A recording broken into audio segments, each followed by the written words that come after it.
안녕하세요. 저는 40대 후반 두 아이의 엄마예요. 대학을 졸업하고 패션 회사를 다니다가 남편을 만나게 되었어요. 남편은 회사 거래처 사람이었는데 일 때문에 저와 만나다가 서로 좋아하는 사이로 발전했죠. 저희 집은 아빠가 작게 사업을 하셔서 나름 풍족하게 살았어요. 남들한테 빌려주긴 해도 빌려본 적은 없을 만큼 부모님이 재산 관리도 잘하셨고요. 남편은 저와 사귀는 도중에 사업을 시작했고 그로부터 6개월 정도 후에 저에게 청혼을 했어요. 내가 꼭 사업 성공해서 자기 아버님처럼 처자식 고생시키지 않을 거니까 나 한번 믿어봐. 사실 저도 남편하고 결혼하고 싶은 마음이 있어서 부모님께 만나는 남자가 있다고 말을 해놓은 상태였어요. 그래서 결혼을 하겠다고 했더니 아빠는 썩 내키지 않는 눈치였어요. 이제 막 사업을 시작했으면 회사 일로 많이 바쁠 텐데 회사 자리 잡으려면 앞으로 몇 년은 고생할 거고 그럼 집에 잘 들어오지도 못할 게 뻔한데 결혼부터 덥석하겠다는 게 영 마음에 안 든다. 내가 거래처 담당자로 일해봐서 아는데 사람 하나는 정말 확실해요. 일도 똑부러지게 잘 처리하고 그러니까 만나보기도 전에 그렇게 단정짓지 말고 만나서 얘기해보고 생각해보면 안 돼? 라고 제가 말하자 아빠도 알겠다면서 집에 한번 데려오라고 하셨어요. 남편은 부모님을 보자 씩씩하게 아버님 어머님 안녕하십니까 박준호라고 합니다. 저 정말 유진이 행복하게 해줄 자신 있습니다. 저 한번 믿어주십시오. 라고 하는데 엄마는 그 말을 듣자마자 귀엽다며 웃으셨어요. 아빠는 남편이 하도 자신 있게 말을 하니 처음에는 묵묵히 보고만 있다가 사업하면서 가정 돌본다는 게 쉬운 일이 아니야. 꼭 내 딸과 결혼하고 싶다니 하는 말인데 정말 마음 단단히 먹어야 할 거야. 궁금한 게 있으면 어려워 말고 나한테 물어보게. 나도 도울 수 있는 게 있으면 도울 테니까. 라면서 등을 토닥이시더라고요. 남편은 그런 아빠의 말에 감동했는지 감사하다고 몇 번이고 인사를 하면서 큰 절을 했어요. 저희는 결혼 준비를 시작했고 시어머니도 저한테 참 잘해주셨어요. 남편 위로 누나가 넷이나 있었는데 누나들이 남편 결혼식에 일절 간섭하지 못하게 해주신다며 저한테 연락도 못하게 하셨거든요. 지금 생각해보면 그게 다 계산이 들어있었던 것 같아요. 누나들이 너무 간섭해서 제가 결혼을 포기할까봐 아무 말 못하게 했던 거였죠. 아무튼 그때는 시어머니가 그렇게 해주시는 게 참 고마웠고 저도 더 잘하려고 많이 노력했어요.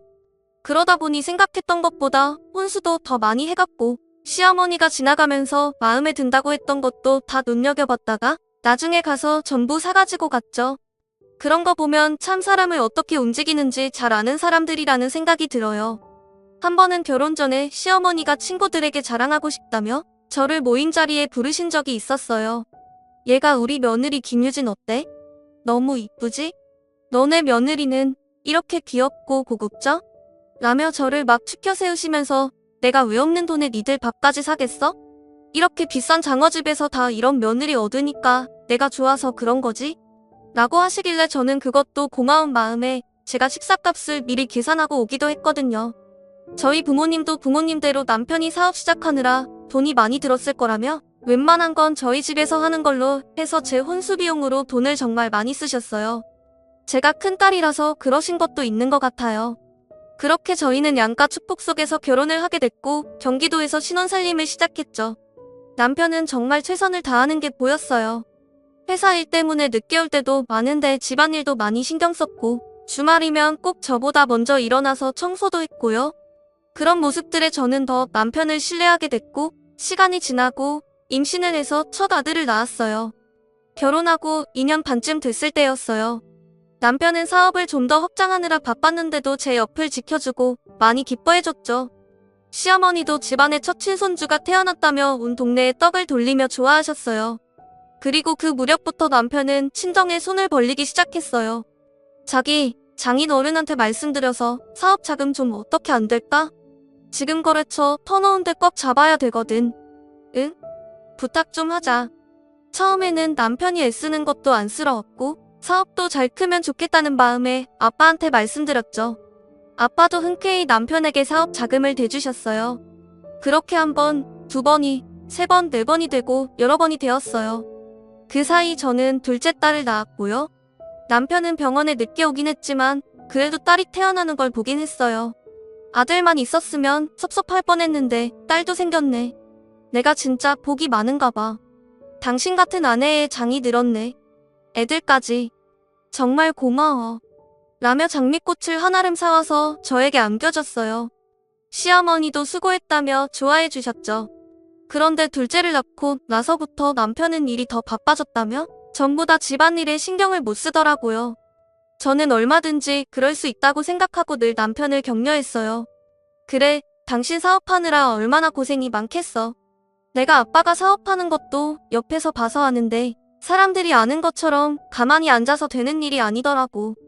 집안일은 너무 걱정하지 말고 건강도 생각하면서 몸에 좋은 거 먹고 다니면서 해. 내가 지금은 잘 챙겨주지 못하지만 애들 좀 크고 나면 건강식도 많이 만들어주고 잘할게. 라고 했죠. 남편은 점점 집에 늦게 오는 날이 많아졌고 회사에서 밤을 새운다며 들어오지 않는 날도 종종 생겼어요. 한 달에 한 번 정도 집에 들어오질 않더니 그 횟수가 늘어나서 일주일에 한 번은 꼭 밖에 있더군요. 엄마는 걱정이 돼서 아무리 바빠도 잠은 집에 와서 자야지. 내 아빠도 출장이 아니면 이렇게 집을 자주 비우지 않았어. 지금 내가 잘 잡아야지. 안 그러면 외박도 습관이 된다. 박서방한테 잘 말해서 외박 자주 하지 않게 해. 라고 하셨지만 저는 엄마, 지금 그 사람 좀 바쁠 때야. 사업 일으키면서 거래처들 다 잡는다고 얼마나 애를 쓰는데 내가 옆에서 힘이 돼주지는 못할 망정 잔소리나 하면 그게 나나 그 사람한테 도움이 되겠어? 엄마도 아빠 봐서 잘 알잖아. 아빠도 집에서 기분 안 좋으면 밖에서도 일 잘 안 된다고 엄마가 늘 조심해놓고서 나보고는 그렇게 잔소리를 하라고 하면 어떡해? 라면 남편을 두둔했죠. 하지만 마음 한편으로는 엄마의 걱정이 이해가 되기도 했어요. 생각해보면 아빠는 출장이 있을 때도 꼭 연락을 하셨고 집안에 무슨 일이 없는지 잘 챙기셨거든요. 그런데 남편은 대부분 아무 연락도 없이 안 들어오기 일쑤였어요. 여보, 지금 제일 바쁠 때인 건 알겠는데 그래도 웬만하면 잠은 들어와서 자. 그리고 안 들어오는 날은 연락도 않고 당신이 어디서 뭐 하는지 모르니까 너무 걱정이 돼서 그래. 나도 집에 연락해야지 항상 생각은 하는데 일하다 보면 자꾸 잊어버리게 되더라고. 나도 연락하도록 노력할게. 라고 했지만 그 뒤로도 남편은 거의 연락이 없이 밖에서 밤을 새고 집에 들어왔어요. 어떤 날은 접대를 했다며 술에 잔뜩 취해서 몸을 가누지 못하기도 했죠.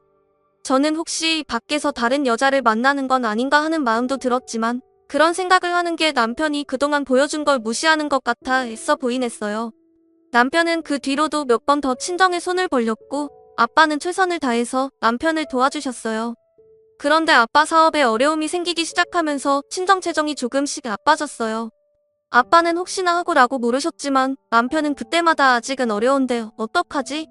장인 어른한테 조금만 더 기다려달라고 해. 지금까지도 잘 참아주셨잖아. 응? 라며 사정을 했어요. 저도 친정도 그런 남편 말을 믿고 기다렸지만 그 사정이란 건 좀처럼 나아지질 않더군요. 그런 와중에도 남편은 또 친정에 돈을 빌릴 수 있냐고 저한테 물어보는 거였어요. 지금은 좀 어려울 것 같아. 당신도 알다시피 아빠가 사정이 안 좋으시잖아. 저번에도 투자금 돌려받을 수 있는지 물어보셨는데 당신한테 줄 여유도는 없을 것 같아. 아, 정말 중요할 때인데 하필 이럴 때 장인어른이 그렇게 되시냐? 나한테 사업은 이래야 한다 저래야 한다 잔소리는 엄청 하시더니 정작 본인은 자기 사업도 잘못 챙겼나 보네. 저는 그 말에 화가 나서 말이 좀 심한 거 아니야? 사업이란 게 하다 보면 어려울 때도 있는 거야. 당신도 그러니까 아빠한테 자꾸 손 벌린 거잖아. 다 당신 도와주느라 그런 말도 한 건데 아빠가 좀 도와주지 못한다고 어떻게 그렇게 말할 수 있어? 라고 하자 남편은 말이 그렇다는 거지. 답답하니까. 아, 진짜 돈을 어떻게 구하지? 라며 짜증을 내더니 그대로 집을 나가더라고요. 저는 너무 어이가 없었지만 남편도 힘이 드니 그렇겠지 하고 이해하려고 했죠. 하지만 아빠 사업은 좋아질 기미가 보이지 않았고 남편은 그런 아빠에게 점점 거리를 두는 게 보였어요. 일주일에 두세 번씩 아빠한테 전화로 안부도 묻고 얘기도 하더니 언젠가부터는 연락도 하지 않았어요. 요새 박사방 어떻게 지내냐? 덕 연락이 없는데. 라는 아빠 말에 저는 많이 바쁘대요. 요즘. 다 어렵잖아요. 그래서 회사 일 하느라 정신이 없다더라고요. 라는 변명을 했지만 아빠는 한숨을 쉬며 그래 어렵긴 어렵지. 그래도 안부 전화 한 통은 할 수 있을 텐데. 라고 하시는데 아빠도 어느 정도 눈치를 채고 계셨던 것 같아요. 저는 그날 밤 남편한테 당신 아빠한테 요새 전화 한 통도 안 하던데 그럼 우리 아빠도 섭섭하잖아. 안부 전화는 가끔씩 해줘. 아 진짜 되게 말만 해. 니네 아빠 섭섭한 게 그렇게 대수야? 나 어려운데 도움 하나도 안 되는 게 누군데 그래. 그렇게 따지면 나는 더 섭섭해. 사업은 이래야 한다 저래야 한다. 아들 같아서 하는 말이다. 말만 흐려놓더니 자기 사업 어렵다고 돈도 안 빌려주고 말이야. 날 정말 아들로 생각하면 이러진 않겠지. 아빠가 일부러 안 빌려주시는 것도 아니잖아. 그러는 당신은 아빠 어렵다고 투자금 좀 돌려달라고 몇 번 얘기해도 한 번도 돌려준 적 없잖아. 그래도 당신 사업은 아빠처럼 어렵진 않은데 당신도 우리 아빠 친아버지처럼 생각한다며 친아버지라면 그랬겠어? 라고 하자 남편은 코웃음을 치며 나도 받는 게 있어야 그렇게 하지. 진짜 자기네 부모님들은 가식적이야. 친아들 같았으면 애당초 나 어렵게 사업 안 해도 됐겠지. 당신 아버지 회사 그대로 물려받으면 되니까. 내가 당신 아버지 회사 들어갔으면 지금처럼 위기도 안 생겼을걸? 라고 하는데 그제야 남편의 속마음이 보이는 것 같았어요. 애당초 우리 아빠 사업체를 보고 저한테 그렇게 잘했다는 게 느껴지더라고요. 시어머니도 저한테 냉정해지시고 애들한테도 정같지 않은 걸 보고 더 확신하게 됐죠. 게다가 전에 없이 절 불러서 일을 그렇게 시키셨어요. 오늘 집에 와서 반찬 좀 해놓고 가라. 내가 그만큼 봐줬으면 내가 알아서 해놓을 때도 됐는데 어쩜 그렇게도 눈치가 없니? 꼭 이렇게 말을 해줘야 알아? 어머니 저 전에 가서 반찬하고 김치한다고 그러면 어머니가 말리셨잖아요. 어머니는 그런 일 안 시킨다고요. 니네 집이 우리 준호 사업 자금 잘 대줄 때는 그럴 수 있지. 그런데 지금은 아니잖니? 그럼 내가 일이라도 잘해야지. 지금 내가 준호한테 뭘 해줄 수 있는데 생각이 모자라면 염치라도 있어야지. 정말 그 자리에서 눈물이 쏙 빠지더라고요. 저는 아직 어려서 보채는 아이들을 업고 안고 달래가며 시댁에 가서 반찬을 하고 김치를 담갔어요. 그러는 동안 시어머니는 안방에 들어가서 한 번 내다도 보지 않으시고 그렇게 예쁜 손주들이라더니 쳐다보지도 않으시더라고요. 그러다가 어느 날 시어머니가 전화하는 소리를 들었는데 아우 내가 속았지 속았어. 잘 나가는 집안인 줄 알았더니 아주 속빈강정이지 뭐야? 라며 친정을 흉보고 있더라고요. 저는 그때부터 이혼을 생각하기 시작했죠. 남편에게도 이상한 낌새가 느껴졌거든요. 한 번은 집으로 전화가 왔는데 제가 받으니 바로 끊어지더라고요. 그러니까 샤워하던 남편이 뛰쳐나와서 전화기를 갖고 들어가는 거예요. 아무래도 안 되겠다 싶어서 흥신소에 부탁을 해서 남편 휴대전화 기록을 조회했어요. 그러면 안 되는 건 알았지만 확실히 알고 싶었으니까요. 아니나 다를까 저장되지 않은 번호와 자주 통화가 있었는데 제가 그 번호의 전화를 읽으니 여자가 받더라고요. 저는 바로 전화를 끊었고 다음날 남편 회사로 찾아갔어요. 남편이 볼 일이 있어서 외근 중이라며 연락을 하겠다고 하더군요. 연락 안 하셔도 돼요. 집에서 얘기하면 되죠. 그냥 저왔다고 나중에 전해주세요. 저는 그렇게 말하고 남편 회사 건너편에 있는 카페에서 계속 남편 회사 쪽을 감시했어요. 그러자 한참 후 남편이 어떤 여자와 차에서 내리는 게 보였어요.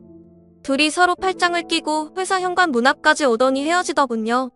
저는 집에 가서 남편이 들어오기만 기다렸다가 남편이 오자마자 따졌죠. 당신 오늘 회사 앞에 같이 있던 여자 누구야? 당신 만나러 갔다가 봤는데 꽤 친해 보이더라. 그러자 남편은 변명도 안 하고 내 첫사랑이야. 얼마 전 우연히 다시 만났는데 남편하고 헤어지고 혼자서 제법 알찬 사업체를 운영하더라고. 같이 사업하다 보니 서로 처정도 잘 알고 말도 잘 통하더라. 당신하고는 달라. 라고 하더니 도로 집을 나가더라고요. 저는 진짜 망치로 머리를 3개 얻어맞은 것 같아서 한동안 아무것도 못한 채 그 자리에 있었어요. 그리고 며칠이 지나자 남편은 제게 헤어져 달라고 하더군요. 당신 덕에 여기까지 온 건 인정할게. 근데 우린 이게 한계인가 봐. 당신도 이제 나 더 이상 좋아하지 않잖아. 나도 마음이 떠서 더는 이렇게 못 살 것 같아. 깔끔하게 이혼하자. 응? 알았어. 대신 우리 아빠한테 돈 받았던 거 다 토해내. 나 그 돈 받기 전엔 절대 이혼 못 해줘. 라며 저도 세게 나갔어요. 그리고 며칠 후 애들은 어린이집에 데려다주고 왔는데 웬 남자들이 저희 집에서 애들 가구랑 제 화장대를 밖으로 옮기고 있는 거였어요. 지금 뭐 하시는 거예요? 우리 집 물건들을 왜 죄다 밖으로 내놔요? 어디서 왔는데 이러는 거냐고요? 라며 소리를 질렀더니 저흰 저기 안에 계신 할머니가 불러서 시키는 대로 하는 거예요.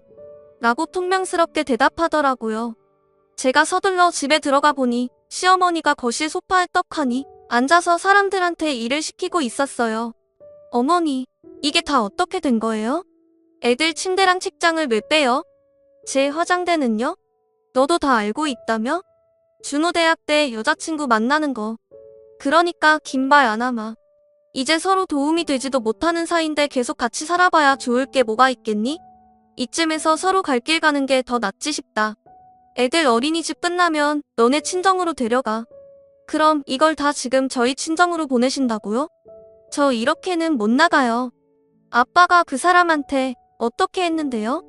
그 사람 지금 사업하는 거 다 아빠 덕이잖아요. 우리 아빠 돈 돌려주기 전에 저 여기서 한 발자국도 안 움직일 거예요. 그러자 시어머니는 증거 있어? 니네 아버지가 준호한테 돈 빌려줬다는 차용증이 있기라니? 무슨 계약서가 있니? 생사람 잡지 말고 어서 썩 나가거라. 라며 저를 집 밖으로 떠밀었어요. 저는 악만 남아서 소리를 지르며 울었지만 아무 소용 없었어요. 가구를 실으러 온 아저씨들이 대충 이야기를 듣고 눈치를 채셨는지 저를 불쌍한 눈으로 보며 친정까지 태워다 주겠다며 저를 달래셨고요. 저는 애들을 데리고 친정에 가서 방에 들어가 조용히 울기만 했어요. 엄마도 억울함에 이를 악물고 눈물만 흘리셨죠. 아버지는 나중에 조용히 저를 불러서 그만 잊어라. 나도 깨끗이 잊어버릴 테니까. 안 그래도 박서방이 수상해서 우리 회사 형편이 나아지는 걸 일부러 말 안 했다. 혹시나 말이 새다가지 않게 단속도 있고 역시 우리 집 돈만 노렸던 게 맞았구나. 아들 같은 사위라고 철석같이 믿고 차용증도 안 쓰고 돈 빌려준 내 잘못이다. 라며 위로하셨어요. 저는 그저 죄송하다는 말밖에 할 수 없었어요. 그렇게 저는 이혼을 했고 그 후 얼마 안 돼서 아빠가 돌아가셨어요. 갑자기 심장마비가 와서 돌아가셨는데 아무래도 스트레스 때문이었던 것 같아요. 남편한테 일단 연락을 했지만 예상은 했던 대로 장례식장에 오지 않더군요. 그 후 저와 엄마는 사업을 정리해서 전문 경영인에게 대표 자리를 넘겼고 저는 아버지가 남겨주신 재산으로 인터넷 쇼핑몰 사업을 시작했어요. 다행히 패션 회사에 다닐 때 친구들과 간간히 연락을 이어와서 그 덕을 볼 수 있었어요. 저는 직접 디자인도 하고 동대문도 돌아다니며 옷감을 끊어다가 만들어 자체 제작 상품을 만들었고 수입품이나 기성품보다 제가 만든 옷들이 더 반응이 좋아서 가입 회원들도 많아지고 매출도 계속 올라갔어요. 중간에 좀 힘들 때도 있었지만 그때마다 아빠와 아이들을 생각하며 버텼어요. 그렇게 몇 년이 지나니 쇼핑몰이 꽤 커져서 직원들도 많이 두게 되었고 소유 대박이 났어요. 그 즈음 직원이 전 남편이 사무실로 몇 번 전화가 왔다고 알려주더군요. 저는 아무 말도 하지 않았지만 감이 좋지 않았어요. 이미 제 사업이 많이 컸다고 이쪽에서는 소문이 났고 그게 전 남편 귀에 안 들어갈 리가 없었거든요. 그리고 얼마 안 돼서 그 사람이 절 찾아왔어요. 저는 직원에게 바쁘니까 못 만난다고 돌려보내라고 했는데 계속 기다리겠다고 했다는 거였어요. 그 말에 신경도 쓰지 않고 일을 보다가 점심을 먹으러 가려는데 남편이 밖에 앉아있다가 저를 보더니 당신 얼굴 좋아 보이네. 잘 지냈어? 우리 얘기 좀 하자. 라며 뻔뻔하게 아무 일 없었던 것처럼 말하더라고요. 제가 바빠서 볼 시간이 없을 것 같네요. 그럼 내일 어때? 몇 시가 좋아? 내일도 안 되고 모레도 안 됩니다. 앞으로 계속 쭉 그쪽 볼 시간은 없을 거예요. 라고 했거든요. 그랬더니 사람 참 달라졌네. 성공하고 나니 이렇게 변하는구나. 라길래 저도 그쪽만 하겠어요? 남의 아빠 돈 쑥 빼먹고 집이 망한 것 같으니까 다른 사람으로 갈아탄 인간이 할 말은 아니죠. 라며 사람들 앞에서 망신을 줬어요. 이제는 오지 않겠거니 했더니 다음 날은 제가 출근도 하기 전에 시어머니와 같이 와서 제 사무실을 차지하고 있더라고요. 정말 모자가 똑같이 철판을 깐 걸 보니 열이 확 받더군요. 얘, 너 참 성공했구나. 축하한다. 애들은 잘 있고? 어째 한번 놀러 오질 않니? 많이 컸을 텐데 통 보질 못하네. 저는 상대하지 않고 직원을 불러서 이렇게 아무나 내 방에 들이면 어떡해요? 사장님 출근도 하기 전에 잡상인이 왜 와 있어요? 그게 자꾸 사장님 시어머니랑 남편이라고 하시니까 저도 어쩔 수 없이 저는 경비실에 전화해서 당장 쫓아내달라고 했어요. 그러자 시어머니는 너 사람이 어떻게 이러니? 여기까지 온 사람들한테 잡상인이라니? 엄연히 내 애들 할머니고 아빠잖니? 그러지 말고 옌일은 마음 풀고 준호랑 협력해서 사업 더 키워보자. 사람이 어떻게 이러냐고요? 저희 집 망한 줄 알고 어떻게 하셨는데 그런 말이 그렇게 술술 나와요?